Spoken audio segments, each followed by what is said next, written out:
The Bible has a lot of different words for sin, generically.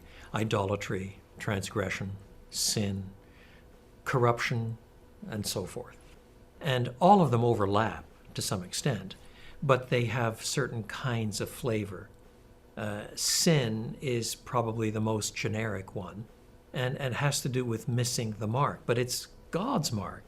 So it means that if we break his law, we're sinning, but then the fact that we're breaking the law is transgressing a particular law. And if we're missing the mark by not doing what we ought to be doing, then in some ways we're de-godding God. We're raising something else to be God, and thus we have fallen into idolatry.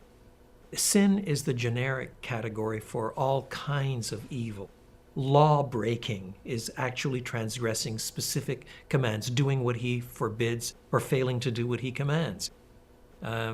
Idolatry is in some ways the most basic of all of them, because it is decentering God. It's removing him off to the side. Either I become my own God or I choose something else as my God.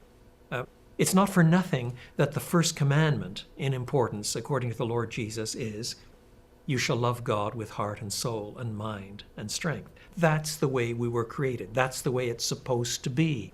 The first responsibility of sentient moral beings is to acknowledge their Creator with adoration and thanksgiving. If instead, then, we fail to love God with heart and soul and mind and strength, we have already fallen into idolatry. We have fallen into sin. We have missed the mark of what we should be, and we have de-godded God. And this most horrific offense is really a kind of declaration of independence from God. But whereas a declaration of independence from a totalitarian evil regime might be a good thing, freedom from God is not a good thing. It's already a mark of horrific rebellion, because God is God. He made us. He holds us to account. He's our creator, but he is also our final judge. He establishes what's right and wrong, what's good and evil by his own character and being. So that so-called freedom from him actually becomes enslavement to sin. And thus it is intrinsically idolatry, because we are raising up some other standard, some other God, some other being to be the very center of all that we choose, everything that we cherish, all that we want the most. That's also why the Apostle Paul can say that covetousness is idolatry. Because if you want something badly enough, that becomes God for you.